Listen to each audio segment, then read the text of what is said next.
그래서 결국은 이 자연학, 그러니까 만물이라고 하는 게 아까도 그런 말씀드렸지만 만인이 아니고 만물이잖아요. 그러니까 모든 내가 가지고 있는 만인도 들어가. 만인이라고 하진 않고 만물이라고 한 거는 만인 플러스 훨씬 알파가 있는데 이게 만물이라는 얘기고 그게 이제 시와 때를 알고 아까 뭐 얼어버리면 안 되니까 그때 반드시 해야 되는 것들도 있고 그래서 이제 이 자연학과 더불어서 또 우리가 한 게 상호부조론 다시 한번 또 그러니까 서로 만물을 서로 돕는다는 이 상호부조론이 아나키즘을 설명하는 아주 중요한 이제 화두가 되는데 그 다윈이 사실 그 자연선택과 그다음에 적자 생존에서 경쟁을 얘기하는 데 관해서 만물을 서로 돕는다.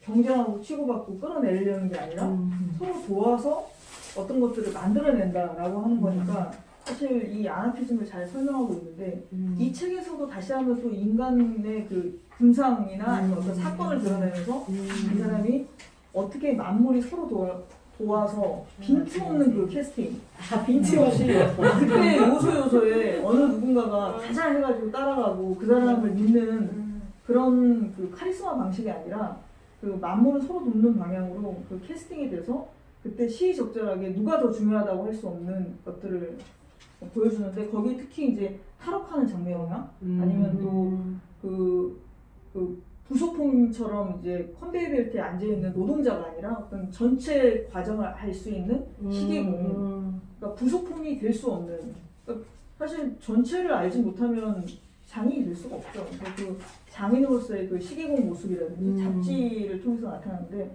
저는 그 탈옥 장면이 되게 인상 깊었어요. 탈옥 장면에서 보면 러시아의 감옥은 정말 무시무시하잖아요. 거기서는 들어가면 아무튼 미치거나 죽거나 그렇게밖에 나올 수가 없어서 결국은 또 한 가지 방법이 있다는 걸 보여줬죠. 탈옥하는 방법이. 근데 탈옥을 할 때 근데 결국 탈옥을 결심하게 되는데 탈옥을 조력하는 사람 중에 저는 인상 깊었던 게 여러 사람이 등장하는데 그 우산 쓴 사람 있잖아요. 키가 너무 작아. 뭐 사다리를 걸쳐야 되는데 이제 신호를 줘야 되는데 감히 이 사람 표현이 되게 재밌는데 그 와중에 정말 절박한 와중에 유머가 있는 거죠. 사실은 그 와중에 진짜 그러니까 담은 너무 낮았고 높았고 이 여자는 그 우산을 쓴 여인 그 우산 위에다 풍선을 달아서 계속 왔다 갔다 해야 되잖아요. 풍선이 자연스럽게 날리는 것처럼 보여야 되니까 갑자기 이상한 개성을 지른다든지 이상한 신호를 뭐 폭죽을 쏜다든지 그러면 그 신호라는 걸 감지해서 최대한 자연스럽게 하기 위해서 했는데 키가 너무 작고 그 장면이 또 나오기도 하고 또 바이올리니스트가 나오는데 바이올리니스트 지금 당장 하라고 그래서 진짜로 저도 그 공명이 나오는데 막 그 곡이 들리는 것처럼 막 생생하게 이 사람이 묘사를 하잖아요. 막 진짜 그 절박감 지금이야 지금. 그런데 좀 생각해 보면은 간수가 뒤에 5번 정도 있다고 하거든요. 그러면 진짜 여기서 요만큼이에요. 그러면 아니 냅다 뛰면 금방 잡힐 수도 있는데 그니까 그 뛴다는 게 뭐 어디서 먼 거리로 갑자기 차를 타는 게 아니라 지금 무조건 뛰는 걸 다짜고서 그래서 옷을 벗고 뛰는 그 장면에서 그 타이밍 잠깐 딴청을 부르고 있는 그 타이밍을 이 사람이 알려준 그러면은 그 바이올리니스트나 그 우산을 든 여인이 마차를 태워줬던 그 사람들이랑 없었다면 그 중에 어느 하나 누구도 없었다면 이 사람은 타고 할 수 없다. 근데 중요한 건 여기에 조력했던 사람들이 그냥 이 사람의 그 영웅담을 하나 완성시키는 어떤 블록으로서 아니면 부속품으로서 하나의 파트로 등장하는 사람이 아니라 각각의 어떤 역할을 해줬다는 점을 이 사람들이 이제 그리고 있다는 점이 아주 인상 깊었던 것 같아요. 상호부조론 저는 아나키즘 핵심 사상이 상호부조론 만물은 서로 도와야 살아남는다. 그거 듣고 되게 놀랐어요. 아니 아나키즘 혁명가들 사상은 강령 제1조, 제2조 해가지고 뭐 대단한 사상이 나올 줄 알았거든요. 근데 그게 아니야. 상호부조론이 전부야 해서 되게 놀랐는데 저는 이 잡지 제작, 신문 발간에서 되게 상호부조론이 되게 재밌었던 게 그 잡지를 누군가 발간하면 크로포트님이 옆에서 봉투를 붙여요. 누구는 주소를 쓰고 누구는 봉투를 쓰고 붙이고 크로포트님이 글을 쓰면 그 글을 십자봉에서 인쇄를 하고 그래서 막 인쇄 신문 하나 나오는데 너무너무 많은 인쇄소 기계가 들어가야지 그냥 돈이 하나도 없어 이 사람들. 그러니까 다 후원금을 받거든. 돈이 들어가야지. 근데 그 후원금이 어디서 오냐? 프랑스에서 와, 국에서 와, 알지 못하는 사람들. 그러니까 정말 많은 사람들이, 많은 물건, 많은 돈, 사람들이 다 연합을 해야 신문이 나와요. 근데 콜포트는 글만 쓰잖아요. 근데 그 신문이 전달되기까지 국경을 넘어. 근데 막 그때는 불온 사자 삐라 그런 거니까. 삐라? 얼마나 감시가 심하겠어요. 근데 뭐 자벽부, 인부들 통해서 신문이 다 전달되고. 그래서 그 신문 보고 좋은 글들은 또 막 번역되더라고, 외국어로. 번역되면 그 번역되는 그 기사를 보고 다시 후원금이 들어가고. 그래서 무려 21년간을 발간했대요, 신문을. 한 푼도 없었는데. 그 점에 있어서 상호 구조가, 너무나 서로 다르기 때문에 힘을 합쳐서 살아남았구나. 그걸 좀 볼 수 있었던 것 같아요. 저는 이제 상호 구조론이라고 하는 장면이 떠오르는 장면은 스위스의 시계 공장의 모습에서 좀 떠오르는데, 사실은 이 당시가 우리가 근대산업 사회 시작이면서 분업화되고 그 부분의 어떤 일을 하는 그 노동자가 있지 전 과정을 보는 숭룡공의 시대가 아니었는데, 이곳에서는 전체를 보는 숭룡공들이 부분의 역할을 하면서 그 마을을 하나의 시계를 만드는 과정을 만들어내고 있었고, 그렇기 때문에 이 노동자들, 이 마을의 노동자들은 누구의 지배를 받는 게 아니고 그들 마을 내에서 어떤 존재로서의 가치를 발휘하는. 시계공들은 전체 프로세스를 다 알고 있었네요. 그렇죠. 거기에서 저는 상호 구조론의 어떤 형식을 보여주는 이런 마을이 아닐까. 그러니까 시계공 이야기 들으니까 우리 너무나 불업화돼가지고 전체를 하나도 모르잖아. 하나도 모르니까 내가 하고 있는 게 뭐하고 전체하고 연관되는지 하나도 몰라. 그런 점인데. 어떤 경쟁이 아니고 서로 돕는다라고 했잖아요. 돕는다의 반대, 경쟁이 아닌 돕는 과정이면 여기에는 어떤 독립성과 창의성이 필요하다. 시계공에서. 그래서 돕는다는 관점이 사실은 경쟁이랑 또 반대되는 개념이기도 하지만, 또 하나 우리가 대비해서 지금 돕는다 그러고 우리는 많이 가진 사람이 남으니까 누군가를 도와준다. 그러니까 누군가는 도움을 받는 사람이 되고 누군가는 도움을 주는 사람이 되고. 그러니까 돕는다는 인식이 뭐 후원의 형식이라든지 아니면 돕는 방식으로 이렇게 되지만, 여기서 얘기하는 건 분명히 만물은 누가 누구를 돕는 일방향이 아니라 서로 돕는다고 되어 있다는 그 부분에서, 그게 되게 자취방에서 보면 노동자와 지도자가 괴리가 없었다. 나는 좀 더 글을 쓸 뿐이다. 어떤 사람이 활동적이면 좀 더 활동적일 뿐이다라고 나오더라고요. 아까 자연학에서 먼저 설명했지만, 자연은 모두 만물을 돕듯이 인간도 그렇게 돕는 것이 되는 거잖아요. 그러니까 사실은 우리 뭐 동화 인류학이나 이런 거에서 보면 많은 아이들의 그 그림 동화 책에서 보면 사실은 뭐 마법을 피워주는데 내가 너한테 이렇게 하니까 나 좀 도와줘. 네가 힘이 있으니까 도와줘. 아니면 여유가 있으니까 도와줘. 뭐 이런 게 아니라 얘도 그렇게 해야지 지금 마법이 풀리고 지금 절대로. 그러니까 서로가 서로의 필요가 있고, 또 그럴 때 또 그럴만하고 또 그럴만한 능력이 있었을 때 이게 돕는 것이다. 그러니까 우리는 돕는다는 개념도 아주 편협하게, 아주 일방적으로 누군가가 후원해준다는 개념을 생각하는 게 그냥 서로 돕는다는 측면이 굉장히 시베리아적인 생존을 떠오르네요. 물질로 돕는 게 아니고 자기의 능력을 발휘하는 게 돕는 거다라고. 한편으로는 어떤 타자가 도울 능력이 없는 사람도 도울 능력까지 생기게끔 자연스럽게 그런 힘들이 흘러가게끔 해서 어떻게 보면은 자기가 남을 도운 게 그를 키워줘서 그한테도 또 도움을 받는, 그러니까 자기한테도 나중에 결국 도움이 되는 거죠. 그렇죠. 시간이 좀 그렇죠. 강아지 똥이네. 아니 진짜 신문 봐도, 신문이 쟤는 외국으로 펼쳐나가는 것만 봐도 다 각자 역할이 있어. 거기에 어떤 이계는 전혀 없더라고. 그리고 크로포트긴이 그런 걸 이계로 전혀 생각하지 않았어. 자기는 글을 쓰는 사람인데 신문 발행해서 식자공한테도 너무나 재밌게 배워요. 식자 업무를. 그러면서 뭐라고 나오냐면, 난 그들을 그래서 많이 이해하게 됐다. 공감하게 됐다. 그게 나오더라고요. 이 사람이 이제 인쇄소를 넘겨받으면서, 잡지를 넘겨받으면서 자기의 그런 편집 방향이 있었어. 편집 방향이 뭐냐면, 그 전에 잡지는 투쟁 나열, 불평 불만 나열, 신념 고치, 으쌰으쌰 나가 싸워 막 그랬나 봐요. 근데 이분은 나 이런 거 안 쓰겠다. 그러면서 생활의 발견, 생활의 징후를 발견하겠다 그랬어요. 징후를 발견해서, 징후가 뭐야? 근데 일반적인 우연적인 요소잖아요. 아주 우리가 알지 못하는 우연적인 요소. 이런 우연적인 요소를 조합해서 난 일반적인 법칙으로서 알려주겠다.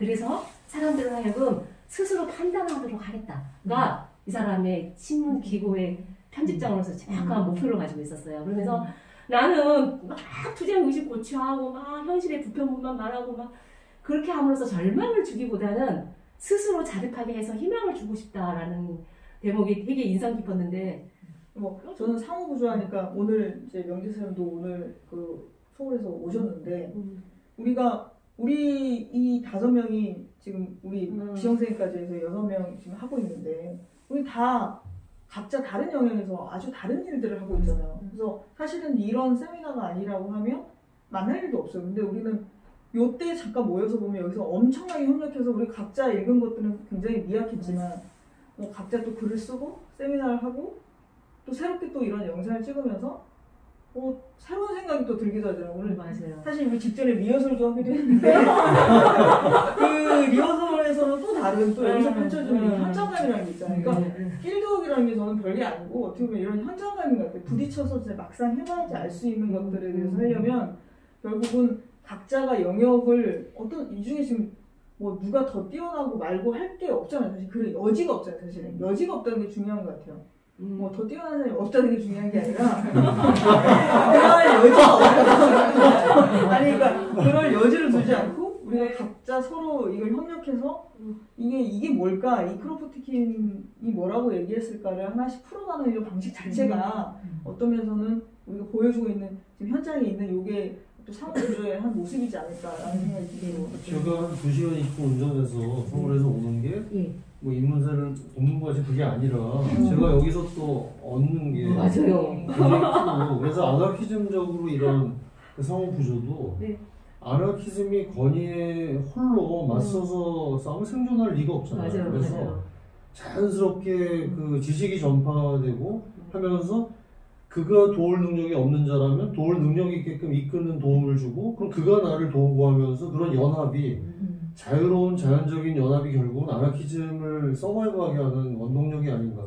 그게 상호구조가 가장 중요한 아나키즘에서 중요한 이유가 아닌가 그런 생각이 좀 들어요. 이 책을 읽는 게 우리가 또 작은 또 단초가 될 수 있어요. 사실은. 맞아요. 왜냐면 맞아요. 우리 어릴 때부터 태어나서는 가장이 누가 됐든 아버지를 믿게 되고 그 다음에는 학교 가서 선생님 따르게 되고 그 다음에는 회사 가면 사장님 말 따르고 부장님 말 따르고 그 다음에 국가가 시키는 대로 하고 세금 내라면 세금 내고 그러니까 그거 외에는 상상하기도 사장님도 머리 아파 돈 벌어야 되니까 돈을 따라하잖아요. 아니 지금 사장님 아니까 사장님 그렇죠 사장님 네, 사장님도 힘드시죠. 지금 우리가 연예인 국장이랑 비슷한 거예요. 사장님은 뭐 그러시고 그 이제 핵심은 또 우리는 이제 끊임없이 누군가를 태어났을 때부터 누군가가 위에서 하는 명령을 받아 적기 급했기 때문에 우리가 생각을 못해서 그렇지 막상 생각하면 그게 뭐 그렇게 대단한 건가 뭐 이제 와서 생각해보면 우리가 훨씬 더 다른 생각을 해볼 수 있지 않나. 그러니까 여기서 돈 있고 백 있어서 도와주는 건 이 상호구조하고는 그렇게 해서 도와준다 하더라도 그거는 상호구조가 아닌 거지. 네. 맞습니다. 존재와 존재로서 살아 대등하게 그때그때 상황에 맞춰서 서로 도울 수 있어야지 그게 상호구조거든요. 숙제 열심히 하세요. 옆에서 시스키를 발견하면서 멍도 붙이고 있을 테니까. 나는 떡을 썰 거야. 부를 거예요. 네, 글 쓰세요. 네. 이 책을 누구에게 보내볼까? 저는 사장님이 됐든 선생님이나 이런 중앙 국가나 돈이나 상품이나 어떤 것들이 있어야지 뭔가를 할 수 있다고 생각하는 사람들에게 보내고 싶어요. 왜냐면 그 외의 상상력 이외에도 사실은 우리가 사장님이나 국가나 이런 것들을 그렇게 좋아하지 않으면서도 그에 대안이 없고 그거밖에 몰라서 믿어야 된다고 생각하는데 사실 따지고 들어가 보면 그 사람들이나 그 시스템이 저한테 별로 해준 게 없고 고작 해봐야 약간 뭐 따뜻함? 이 정도가 확실히 그것도 되는지 잘 모르겠지만 그거 외에도 그거를 대가로 해서 제가 많이 포기하는 어떤 자유라든지 또 자율성 또 생각할 수 있는 많은 창의력들을 많이 포기하고 할 만한 것인지 그걸 다 따를 만한 것인지 충분히 우리가 시도해 볼 수 있다고 생각한다면 그거 말고 다른 것들이 있다고 생각을 해보고 싶다면 이것이 가장 처음 시작하는 또 새로운 생각을 하게 되는 계기가 되는 좋은 책이 되지 않을까. 그래서 이거 말고 굉장히 지금 이 생활이 어렵고 우리가 생각하는 게 사장님 따르고 누구 따르고 계속 누군가를 따라가도 아무리 따라가도 따라갈 수 없다고 생각하는 그런 사람들에게 권하고 싶습니다. 이 책을 너무 재미있게 읽었는데요. 저는 이 책을 혹시 내가 꼰대가 아닐까라고 고민해 본 적이 있는 사람들에게 권해주고 싶다는 생각이 들었습니다.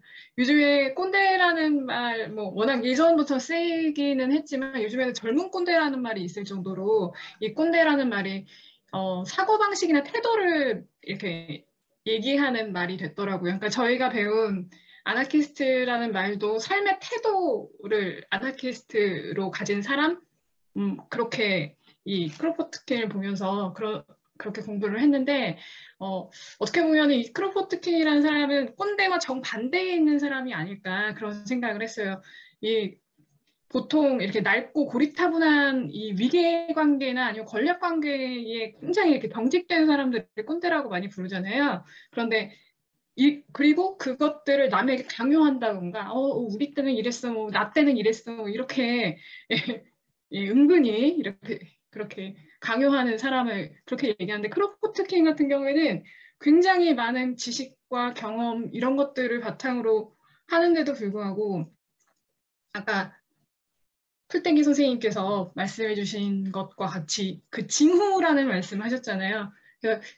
어떠한 세상이 변하는 이 변화에도 발맞추어 가면서 세상에는 이러한 긍정적인 희망적인 징후가 있어 라고 얘기를 해주면 선택을 또 그들 스스로에게 이렇게 맡기는 그런 모습을 볼 때도 이 크로포트킨이 가진 이 아나키스트적인 삶의 태도가 굉장히 훌륭하다고 그렇게 느꼈고요. 그리고 이렇게 인생의 순간순간에 누구보다 충실하고 성실하게 살아간 이 모습을 보면서 내가 혹시 꼰대가 아닐까라고 고민했던 사람들이 이런 부분을 보면 굉장히 반성을 하면서 좀 나의 삶을 되돌아보고 앞으로는 어떻게 내 방식대로 성실하게 내 덕을 쌓으면서 살아야겠다 이런 마음이 좀 들지 않을까 이런 생각을 해봤습니다. 저는 크로포트킨을 이번에 알았는데 우리나라에 이 사람 책을 누가 읽었을까를 좀 찾아봤더니 1920년대 우리의 그 젊은이들이 이 크로포트킨 자서전을 읽었더라고요. 그래서 엄청난 오랜 전에 이 사람의 철학을 배웠던 20대 청년들처럼 최근에 우리가 또 대통령 선거를 마쳤고 저희 딸이 20살이 되어서 선거를 치렀는데 20살 청년들이 국가라고 하는 어떤 거대한 권력을 처음으로 선거를 통해서 맞닥뜨렸는데 앞으로 어떻게 살아갈 것인가를 알고자 한다면 이 크로포트킨 자서전을 읽는 게 좋지 않을까. 그래서 1920년대의 20대 청년들과 마찬가지로 2022년에 20대 청년에게도 추천합니다.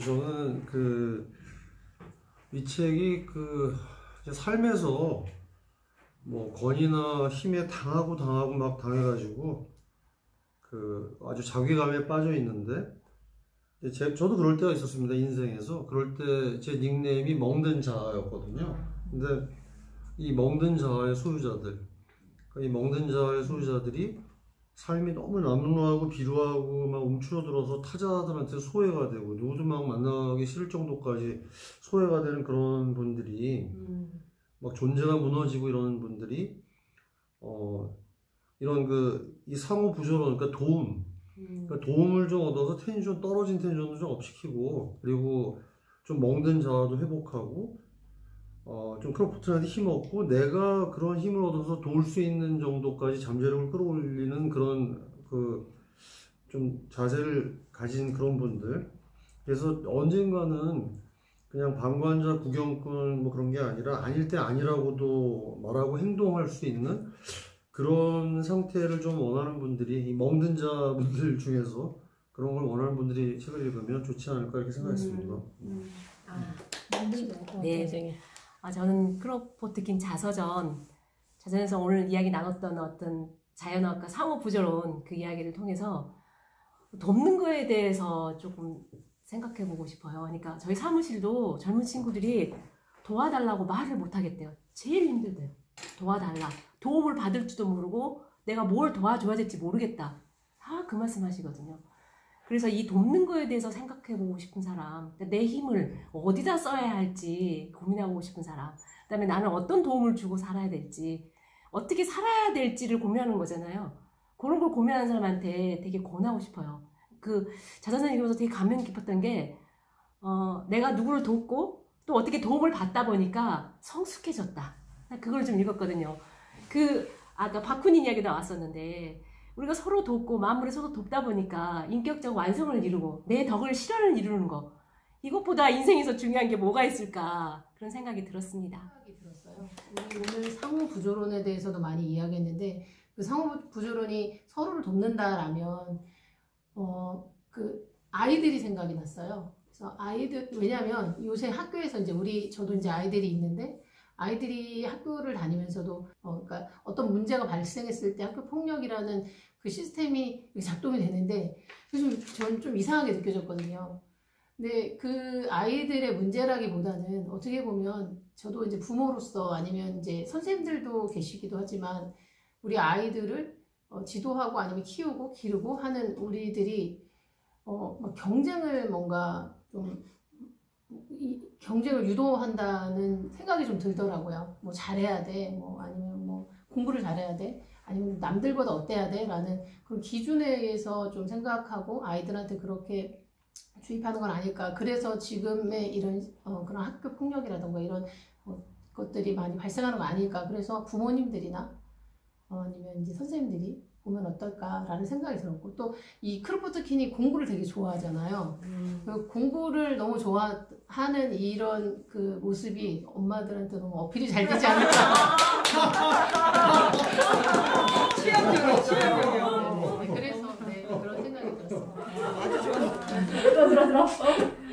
자, 지금까지 크로포트킨 자서전을 통해서 우리가 흔히 아는 아나키즘에 대해서 흔한 오해와 그다음에 자연학과, 그다음에 상호 구조, 특히 오늘 만물은 서로 돕는다는 측면에서 그 아나키즘에 대해서 얘기해봤는데요.